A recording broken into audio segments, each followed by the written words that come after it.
तत्तरि तत्तण तत्ता तत्तण तच्चणु तत्ता तच्चेणु तत्तिमि तत्ता तलाङ्गुजं तरिकिटतों तरिकिटतों तरिकिटतों.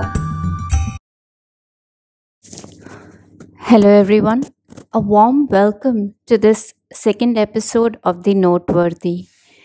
In this episode, I talk about the Vipassana meditation practice. There's a lot of literature available and many videos too.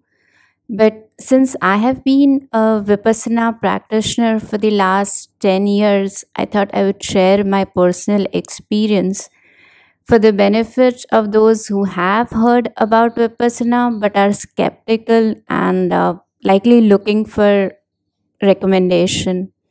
Now, I was suggested to attend a Vipassana course during a very tough time in my life. And I must say that although I have been a slow learner, but I was greatly benefited by the practice. I took the course that is taught by late Sri S.N. Goenka ji, and he follows the tradition of his teacher, Sayaji Ubaken. My first course was in the US in 2013, and thereafter I have about 4 or 5 one-day course sittings. I also used to be a part of the Vipassana meditation group, and we used to meet regularly once a week for 1 hour sittings. So, so I thought I would, go over some of the things that I have learned and my experiences.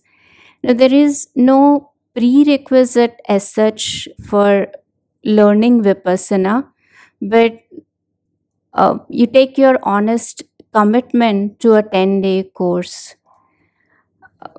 I would, one thing that I noticed was that prior to learning Vipassana, I had tried out a couple of meditation practices. I was also learning yoga.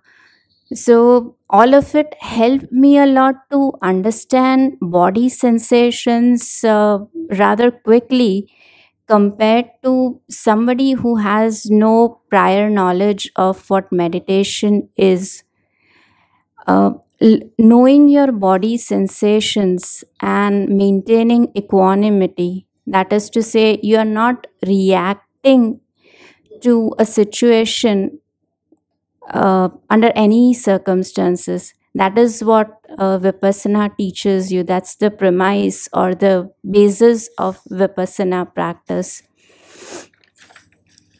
And one thing that often comes across when you talk of Vipassana or Buddha is enlightenment or enlightened soul. But that requires years and years of meditation practice, and it's typically for the monks who actually shun their worldly life and dedicate themselves completely to the Buddha. But once you learn meditation, once you learn Vipassana technique, then you can choose an intent for yourself, whether you want to continue the practice, why would you to continue the practice. And since I have been practicing Vipassana for the last 10 years, I take certain liberties to tweak the technique now. But for beginners, it is recommended that you follow the instructions exactly that are given to you during the 10-day course. So before starting Vipassana meditation, it is mandatory that you take at least one 10-day course. This 10-day course is typically divided into 3 sets of learnings, which is Anapana meditation, there is Vipassana, and then you learn Metta Bhavana or Maitri. So you start the 10-day course with Anapana, which is for about 2 or 3 days you practice Anapana meditation. Now, the purpose of Anapana is to bring your focus inward from the external world. So, you are building a basis for learning Vipassana through Anapana meditation. So, more you get hold over Anapana, better the learning of your Vipassana gets. After about 3 days of practicing Anapana, you move on to learning Vipassana. And in Vipassana, you are taught to observe your body sensations. These sensations can be pleasant, they can be unpleasant, and it's not that some kind of magic happened and suddenly you are experiencing these sensations. It is because you worked for 3 days on your focus through Anapana. You are able to take a note of these sensations. So these sensations were always present, and majority of the time these sensations show up as emotional outbursts. So you get extremely angry at somebody, or you pick up a fight. And if you're not a very outgoing person, then you might just keep on accumulating these grudges, this negative energies, which are called as sankharas, and you keep building on them and making your life miserable. So the idea of Vipassana is to not let you build these sankharas, but to be able to do that, it first cleanses you. So the cleansing process requires you to remove your old negative energies, your previous grudges, uh, fill it with some positive energy, and then keep practicing Vipassana to not accumulate any more sankharas. So once you learn the technique of Vipassana, then it lasts for about 4 or 5 days, and the last 1.5 day is dedicated to Maitri or Metta Bhavana. So since you have now, you've worked for 4 or 5 days, you have removed certain negative energy. At the same time, you're also going to get positive energy to balance it out. And you're spreading that positive joy of yours, your happiness, by wishing the same for all beings. So you say is, may all beings be happy. So this is the full 10-day course. You start with Anapana meditation, you progress to Vipassana, and then you end it with Maitri Bhavana. As for the difficulty level of the course, I would say it is difficult, but it's doable. Um, and a couple of cautions that I was advised when I took my first course was, if you experience any sort of pain, then you should ask for pain medications. There are a lot of assistants around, so they will be able to help you. And yes, you will or you may experience extreme episodes of pain. The reason being, during Vipassana, when you work on yourself, you are actually trying to get the negative energies out of your system. And when you try to do that, you are going to stiffen your body. Your body tightens up, and that translates into body pain. So it is likely that you will experience body pain, and you're going to be sitting for 10 hours for 10 days practicing Vipassana and doing nothing else. So be prepared to experience some sort of pain. There are people who have experienced even stomach uneasiness. So, any medical issues that come up, it is advisable to, and that is what we were asked to, reach out to the assistants. The second thing is they ask you to keep yourself warm at all times. So, it definitely helps with this tightening of the muscles, like it keeps you uh, keeps your body a little more in check. Besides, you are going to be sitting in air conditioned hall, at least for the times of group sittings. So you don't want to include additional pain on top of your vipassana practice. So these were some of the precautionary advices that were given to us. Now, and I would say that even now, so I recently took a 3-day course sitting last year in Mumbai, and towards half of the course, so about 1.5 day into my course, I was feeling so tight. I actually had a severe urge to stretch out or do maybe one or two yoga poses. But the thing with Vipassana is that during your meditation, during the time of your course, you are not allowed to practice any other form of meditation, not even yoga or stretch out. You're not even allowed to read any external material. So for this 10 days or 3 days, whichever sitting you are in, you are solely dedicated to learning Vipassana. That's one thing to be careful about, that you are in this 10 days, you are completely cut off from the external world. And as for your personal experiences, the main thing that Vipassana says is, see it for yourself. And there are so many nuances that will come each day. The deeper that you go, you will start liberating yourself. So it's actually not possible for me to share some of my experiences. But since it's a meditation practice, it's going to help you with your stress levels, it's going to help you with anxiety. And there are people who say that it has helped them through chronic pains and some diseases, but I wouldn't go that far. But I would say that, see it for yourself. Try out Vipassana, practice regularly, and find your own liberation, your own path to enlightenment.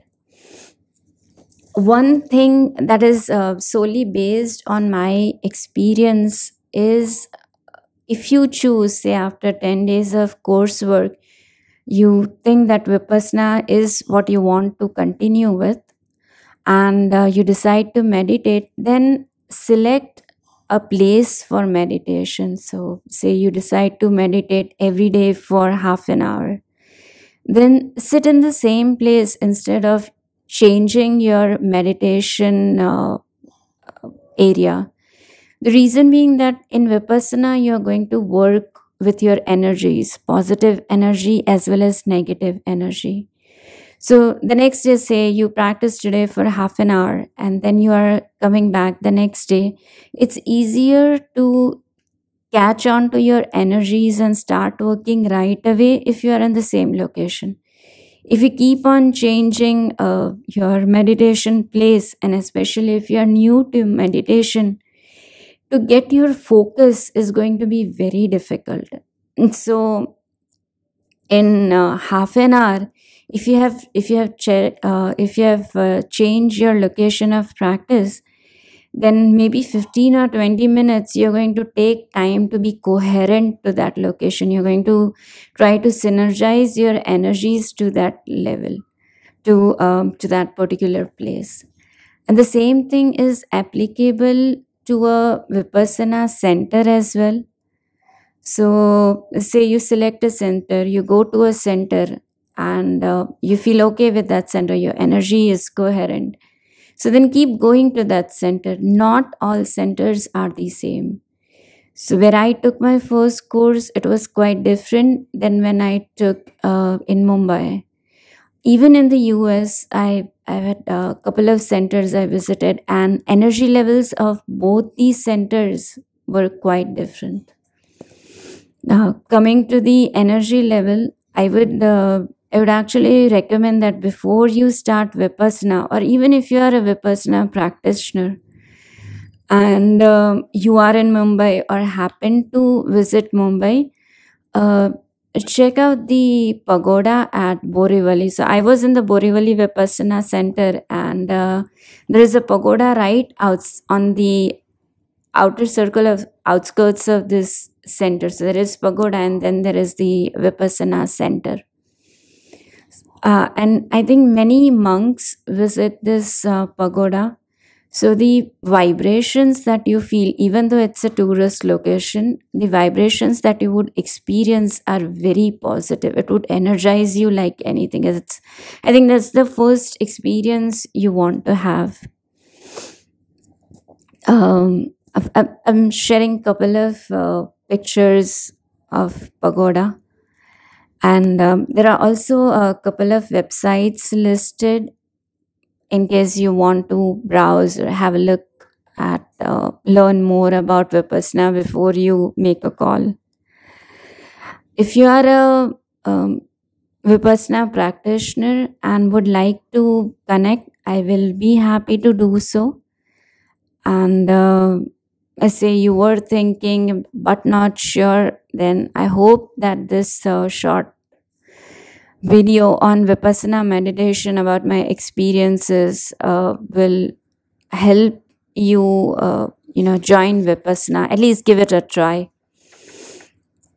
Now, in Tharvada tradition, it is customary that when you start learning Vipassana, you pay homage to the Buddha. They're called as triple gems, but you take refuge in them. So you take 3 refuges, and then you take 5 precepts before you start your Vipassana practice. So you've enrolled for a course, then your teacher will make you repeat these precepts, this refugees after him. So you are committing yourself to the course. So I think it's a good way to end this episode, and I'll do the veneration now. The language of veneration is Pali. Homage.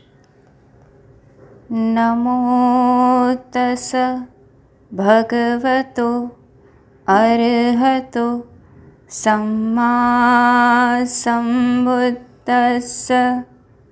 Namo tassa bhagavato arhato samma sambuddhassa.